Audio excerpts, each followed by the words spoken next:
Welcome to the Private School Leader Podcast, where private school leaders learn how to thrive and not just survive as they serve and lead their schools. I strongly believe that it is possible to have a long and happy and fulfilling career as a private school leader, and my passion is to help you figure out exactly how to do just that, right here on the Private School Leader Podcast. I'm your host, Mark Minkus. So I want to start today's episode by asking you to use your imagination. So I want you to imagine this. So let's say that you're watching your favorite NFL team on a Sunday afternoon, and the quarterback of your team leaves the game and goes over to that blue medical tent that's on the sideline. And he's in there for a while, and then he comes out and he stands on the sideline for the rest of the game, but he doesn't go back into the game. Okay? And then after the game, they interview the quarterback, of course, and they're asking him questions, and he just keeps saying, no comment, no comment. And then they interview the coach, his post-game news conference, and they ask about the quarterback, and he says, no comment. Okay. So then they get the day off on Monday, but on Tuesday, Wednesday, the quarterback's kind of hanging around the facility, but he doesn't practice. And when they ask the coach, he just says no comment. Okay, so what's going to happen on local sports talk radio? They're going to be losing their minds because they don't know what's going on. And so there's wild speculation. Is the quarterback done for the year? Did he get a concussion? What's the injury? Is he having personal problems? Is he having legal problems? Is this really the coach's way to bench him without saying why? Is there substance abuse? Is there, it would just go crazy as far as the speculation about why this quarterback, the quarterback of your team, is not practicing and is not playing in the game. Now, here's the reason that I asked you to do that. When there is no information about something that happens, when there's no narrative created by the team, by the coach, by the quarterback, then the fans will create the narrative, and it will almost always be incorrect. Okay, now I want you to think about your school. Here we go. Take a deep breath, all right? If the parents at your school haven't been hearing from your teachers about what's going on at school in their classes, I'm saying radio silence, I'm saying crickets, they're not hearing things, then their narrative from the school is not being controlled by the adults. And so then the parents will ask their kid, their child, well, what did you do at school today? Nothing. Well, what did you learn at school today? Nothing. And now a narrative void exists at your school, and the parents' only information is based on what they hear at the dinner table or from the back seat when they're driving their kid to their next practice. If there's a narrative void at your school, the parents will fill the narrative void, and it will almost always be incorrect. And when a narrative void exists, it will always be filled.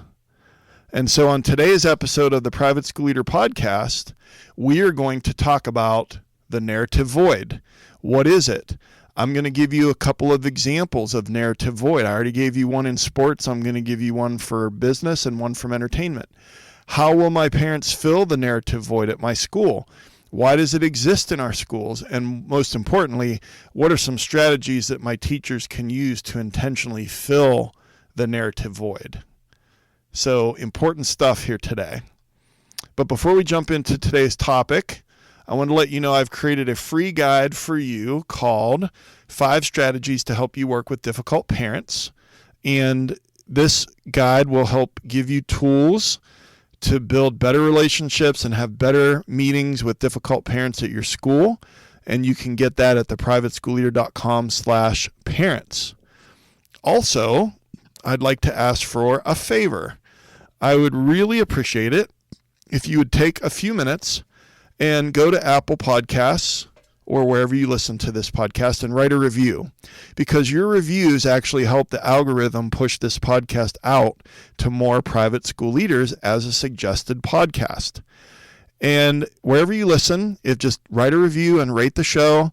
And I just really appreciate you listening. I hope you're getting value, and I really appreciate you helping me out with this, because we want more leaders to hear this content. All right, thank you again for that. So, what is the narrative void? So, specifically, a narrative void is a lack of meaningful and effective exchange of information. All right, that makes sense. So there hasn't been a meaningful and effective exchange of information. So one of the biggest fallacies about communication is that effective communication has actually taken place. Two people are communicating with each other. They both leave that meeting. They think that they had great communication, and they both have a completely different viewpoint on how that meeting went. That happens all the time, right? So there's part of that, but really this has to do, and the word void is very informative. It's just that it's not so much that there's a misunderstanding of what is said. It's just that there's not things being said. That's why there's nothing there. It's a void of space. It's a void. And so it's a gap or disconnect in the narrative story between what's happening at school and what parents think is happening at school. So I want to pump the brakes. I want you to hear this sentence again. The narrative void is a gap or a disconnect in the narrative or story between what is happening at school and what parents think is happening at school. And I know I said this once already, but I'm going to throw it at you again. What did you do at school today? Nothing. What did you learn at school today? Nothing. That's what's filling the narrative void. And I want to kind of delineate between lower school teachers and intermediate and middle school and high school teachers for a moment. Because I think that lower school teachers actually do a pretty good job of filling the narrative void. And some of that is because it's a self-contained classroom.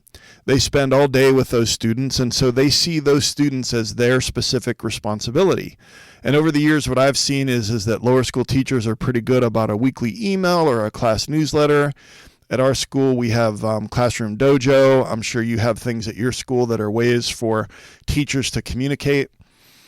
And I think that as kids get older, and they start changing classes, and that happens at different ages in our schools. In my school, it starts at 4th grade. They start changing classes, and then what happens is that these students, let's just say 4th through 12th graders, now they have several teachers in a day. And so I think what happens is that for, let's just say an 8th grade teacher, let's say it's the 8th grade social studies teacher. Well, they have a lot of kids coming in and out of their classroom over the course of a day or a week or a cycle. And they don't see those kids all day long. And so I think that there's sort of this mindset of, it's a capacity issue, first of all, depending on how big your school is and how many total students that 8th grade social studies teacher is seeing. But then some of it is a responsibility issue. Some of it is an expectations issue. But I think that what it all adds up to is a void, a lack of communication, and then the communication from the students, the children at home, when they're asked about their day, is what fills the narrative void. And so we know what it is. I want to give some examples to illuminate that even further. And then, like I said, we're going to get into some strategies about how we can make this better. Okay, so 2 more examples of a narrative void. And I already gave you one about the quarterback. And I really want to bring this home for you. I really want to illuminate this for you. So I'm going to use an example from business. So let's just say, again, use your imagination, shareholders of a big corporation, and they have a shareholders meeting twice a year. So let's say a few days before the shareholders meeting, that the CEO cancels the meeting and doesn't give any explanation. Okay. Well, how are the shareholders going to react? Well, okay, they're going to lose their minds. There's going to be wild speculation, right? They're going to be like, well, our profit's down. Is something wrong with manufacturing? Is there a scandal? Is it a supply chain problem? Your mind runs wild, and it will get bad, and it will get bad fast. And depending on the size of the corporation, and if they're shareholders, that means it's a publicly traded company.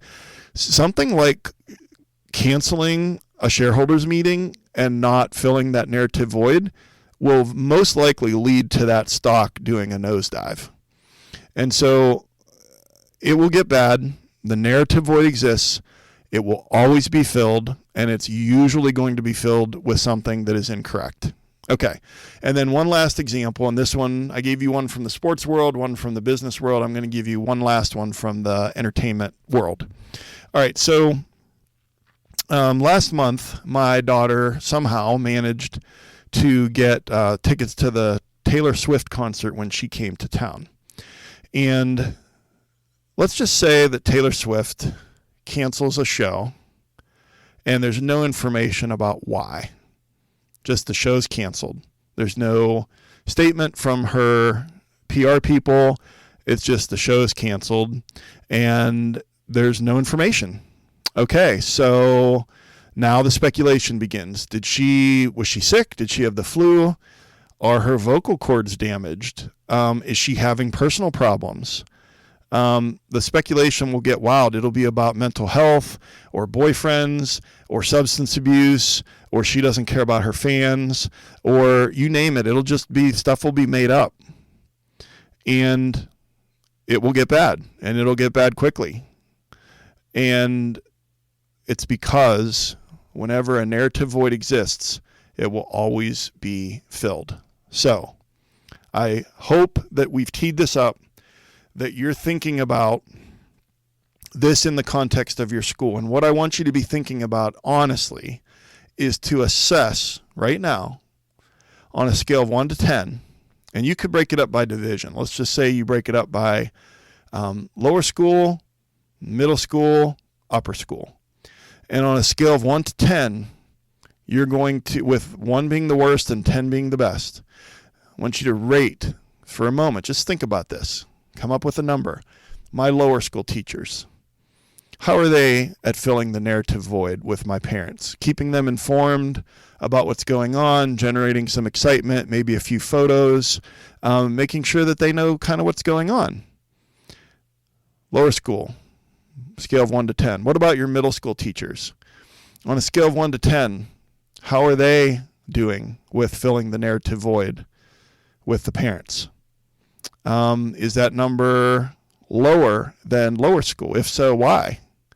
And we'll talk about what we can do about that. And then finally, think for a moment about your upper school, your high school. On a scale of 1 to 10, how are your teachers doing with filling the narrative void that exists between what's going on at school and what parents think is going on at school? All right. So let's talk about how are the parents going to fill the narrative void. See, here's the tricky part. Parents don't always notice it right away or even notice it ever because parents are pretty busy. You've got people that are working and they're running kids to practices and they've got all kinds of stuff going on.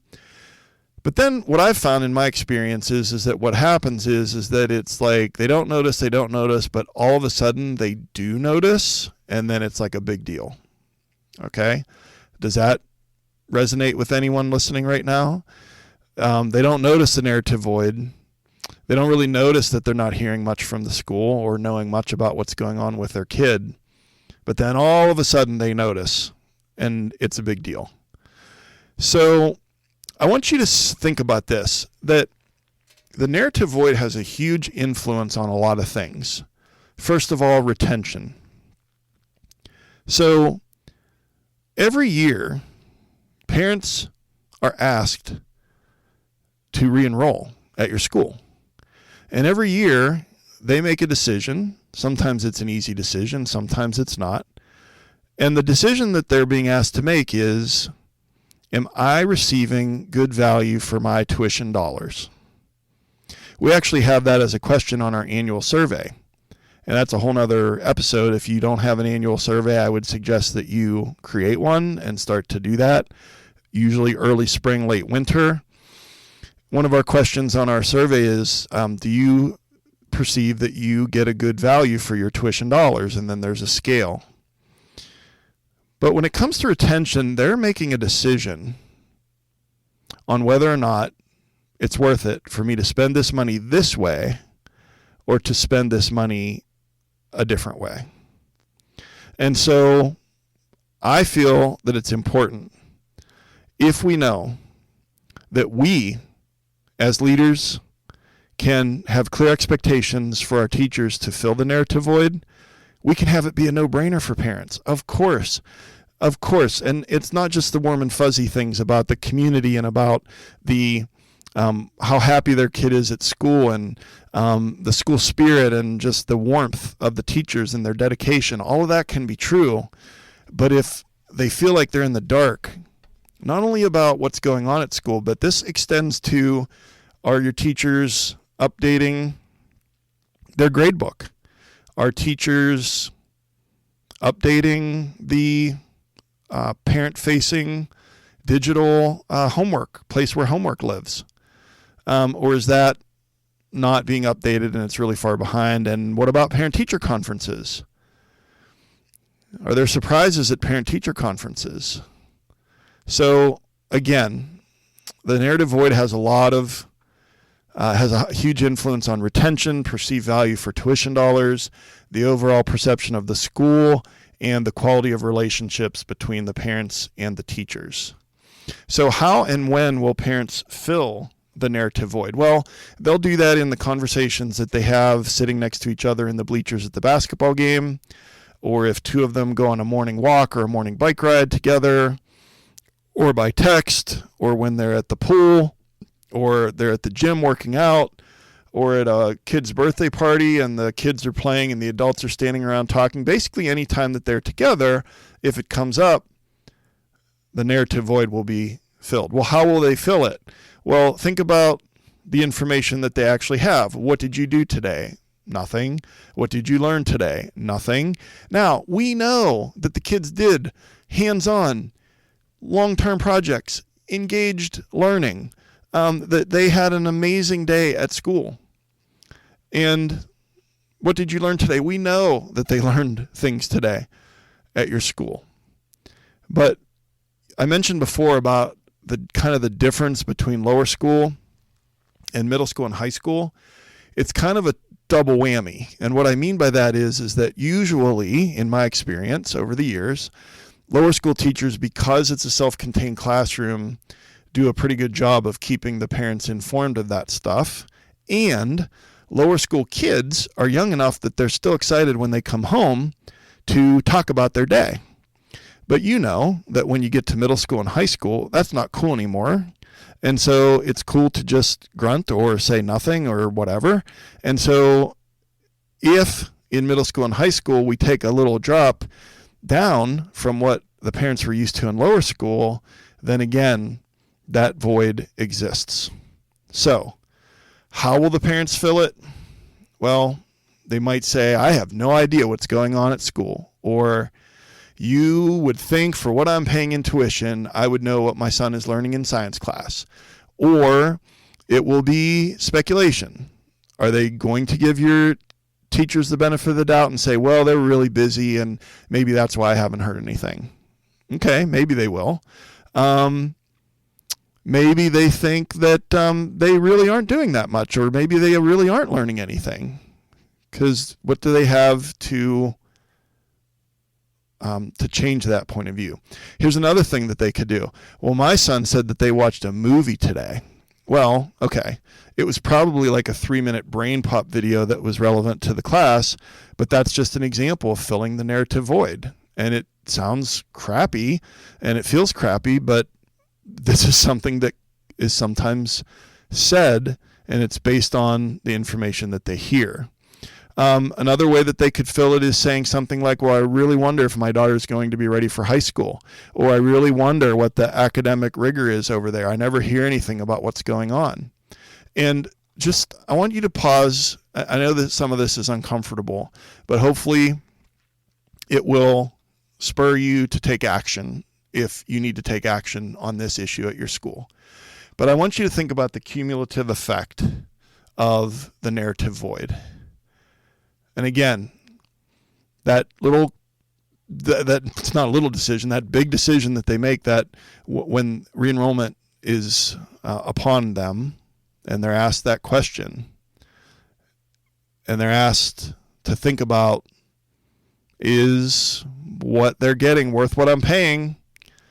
And so I'm not saying by any means that a narrative void is the only factor in that decision, but it is a factor. There's a lot of things going on there, but let's not contribute or give reasons for our parents to decide to either go to another private school or go to the public school. So, last thing before we get into the strategies that will fix this. There are some legitimate reasons why this exists in our schools. Why does the narrative void exist in our private schools? Well, first of all, our teachers are really, really busy. That's a fact. They're really busy. They wear a lot of hats, and they're teaching the kids that are in front of them. They're planning lessons, engaging lessons. They're grading papers. They're grading homework. They're making sure their technology works. They're doing all of these things, and maybe they don't get to it. But here's another thing, and this is on us as the school leaders. Maybe there are unclear expectations surrounding communicating with the parents. And that could be unclear expectations as far as keeping them informed about what's going on, what you're learning in the class, or it could be unclear expectations, or perhaps, and this is going to sting a little, and I'm guilty of this, not holding teachers accountable for keeping their gradebook up to date or for posting homework assignments. That's on us. There also could be an incorrect perception about parents. Well, parents are to be avoided. Is that kind of the narrative among your teachers? Let's face it. It usually figures out to be around 5% that are the really, really difficult parents in our schools. But those 5% kind of contaminate the reputation of all the parents in many schools. And teachers perceive parents are to be avoided, and there's a mutual distrust. And so is that the perception? And another reason why it might exist in our schools is that our teachers don't see the connection between keeping parents informed and building trust and building those relationships with the parents and how this benefits the child and their growth academically and emotionally. And so we're going to touch on that now that we're moving on to the last part of this podcast, and probably the most important part of this episode, and that is, what are some strategies that my teachers can use to intentionally fill the narrative void at my school? All right. I've divided this into two categories. Number one, what the leader can do, and number two, what the teacher can do. All right. First of all, we as leaders, we need to talk to our teachers and not just tell them, okay, well, here's what I want you to do. We need to explain how this actually helps the child. We also need to give them clear expectations. We need to hold them accountable. And then we need to consistently have their back with the parents. So let's dig into that for a moment. If we want to explain how this actually helps their child, we can talk about how, a parent being engaged and involved and informed about what's going on with their child makes for a better relationship and gives the child more opportunity for growth, support at home. There are tons of positives that can come out of that. Giving clear expectations. They need to know, what do you want us to do? How many times have your teachers said that? Just tell me what you want me to do. But then once those expectations are clear, then we need to hold them accountable even when it's uncomfortable for us to do that. And I'm speaking to myself first with that one. And then we need to have their back when they do deal with a difficult parent that's misbehaving, because if we don't, then we're reinforcing their perception that all of the parents are that way, when really it's a percentage of the parents that are that way. All right. What about the teachers? Like I said, lower school teachers, in my experience, do pretty well with this. But as soon as they start switching classes, there's a change. And I'll tell you what we did. And we actually just started this at the beginning of last school year, but we have a sample size of 1 year. And I also have the sample size of the narrative void that existed before we started doing this. So here's what we did. In 4th through 8th grade, we required our teachers to send what we called an end of unit, start of unit update. So let's say it's the science teacher and it's 6th grade science. Okay. So what she did was, at the end of a unit, let's say it was a unit on earthquakes and volcanoes, in earth science. And then they're going to start a new unit on, let's say it's on erosion and rivers, streams, the ocean. Okay. So she would send an email to the parents of all the 6th graders, so class of whatever. That's how our email describes the email group of parents, class of, and that's their graduating class year, on the BCC line. And it would just be literally 2 very short paragraphs. One would be like, hey, we're just wrapping up, volcanoes and earthquakes, and we did this and that, and we're really excited to begin this new unit on erosion, this and that. And then there would be, let's say, 3 photos from some hands-on stuff that she did with them in 6th grade science. And that's at the bottom of the email, send. All right. So I know that I made that sound like that's not a heavy lift for the teacher. It is something that they're going to have to get used to. You're going to have to sell them on the vision. It's okay to talk to them not only about how this benefits the child, but that it's also a PR aspect of the school. You can talk to them about the narrative void. It's very intuitive when they hear it and understand it. But again, it benefits the child, but it's also good for retention. And every retention is everybody's responsibility. What I've noticed over this past school year that concluded about a month ago is that of the 11 years at my current school, that I've had more positive comments from parents in 4th through 8th grade this year about, wow, it's so cool about what they're doing in social studies class, or in, language arts class, and this novel that they're reading, and this and that. Now, is that every parent? No. Some parents, their inbox is too full and they just ignore the email. But again, I know my sample size is small, but I want to tell you that it was very felt and very noticed, and it was a big change. And I just would recommend that as a place to start. And it might be something that you talk about with your leadership team. What's feasible? What can you do? But I'm just telling you that that's something that we did.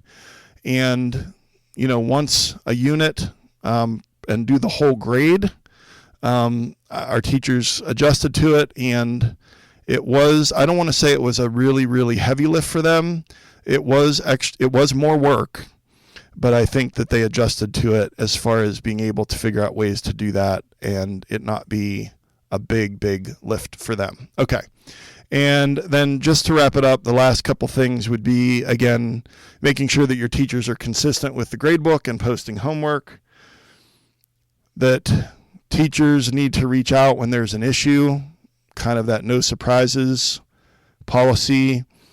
Teachers need to be sharing the rock star moments when the kid does something amazing. Just that 2-sentence email to the parent makes a huge difference.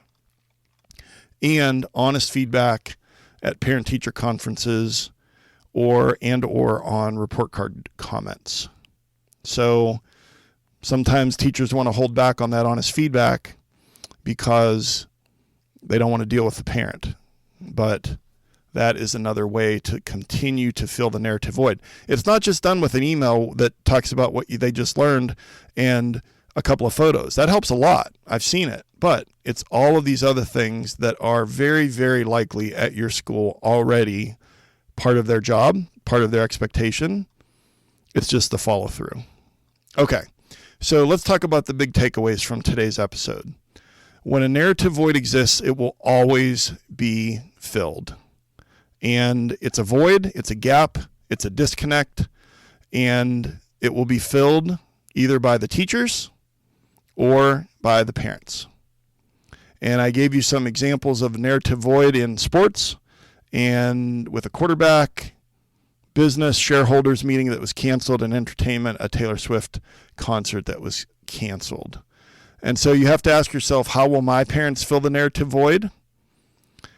I would encourage you to think about and rate your teachers in the various divisions on a scale of 1 to 10 on how good of a job are they doing, how good of a job did they do last year with that communication, that information, and the consistency of same. Also, the strategies that my teachers can use to intentionally fill the narrative void. We talked about those. I'll make sure that those are in the show notes. But basically, what works for your school is going to be different than what works for my school or a different leader's school that's listening to this episode. But it's worthy of conversation of what is your teachers can handle, and to then consistently do that thing. All right, so what's your call to action today?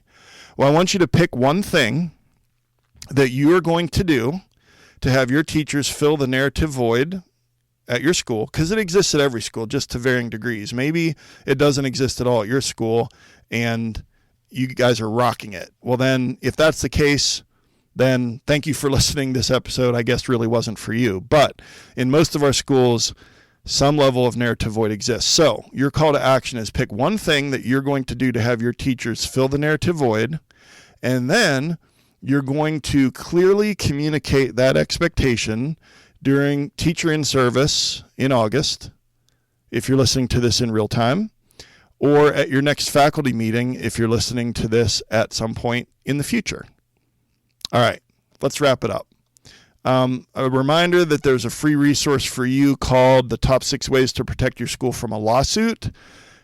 This will help you keep your staff and students safe and keep your school out of court. And you can grab that over at theprivateschoolleader.com/lawsuit. And I'd love to hear from you. Send me an email at mark.o.minkus@gmail.com. Let me know about a strategy that you picked up from one of the episodes that you're using at school, or let me know a pain point or an idea that you have for a future episode. Email me at mark.o.minkus@gmail.com. And today's show notes are found at theprivateschoolleader.com/episode 39. A new episode comes out every week on Apple, Spotify, YouTube, wherever you get your podcasts. I'm on Instagram at The Private School Leader, Twitter at The PS Leader. And if you got value from this episode, I would love, love, love if you would share this with another leader at your school or someone that you think is an aspiring leader at your school. And I've been your host, Mark Minkus. I want to say I appreciate you so much and all the hard work that you're doing at your school. Thank you for taking some time out of your busy schedule to join me here today, and I will see you next time on the Private School Leader Podcast. And until then, always remember to serve first, lead second, and make a difference.